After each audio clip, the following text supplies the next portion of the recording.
Nag-aabogado raw sa Meralco. Yun na nga, instead na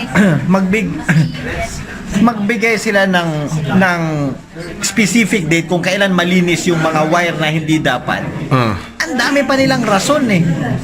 Sabi nila gagawa sila ng study, mag-iimbestiga, magbibigay ng show cause order. In the first place, simula pa lang, dapat hindi nakakabit yun kung nagre-regulate ka, di ba? When you're a regulatory agency, ikaw yung magsasabi na, oh, bakit nandito yan? Bawal yan. Ngayon, sa dinami-dami na, tsaka pa, imagine sabihin nila, i-identify nila yung lugar. Kahit saan tayo pupunta, nakikita natin yan, di ba? Sa port area, kung saan-saan ay, kahit nandyan, papunta sa field invest, nakikita mo dito sa gilid, di ba? Ang gulo ng wire. Bakit tayo nakakita yung ERC hindi? May mga nakalaylay pa nga, sir. Oh, sino nagpapasweldo ng ERC? Ayaw.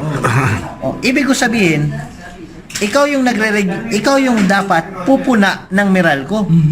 Oh, ang ginagawa nila, sila pa yata yung nagpo-proteksyon eh. 'Di ba? Mali.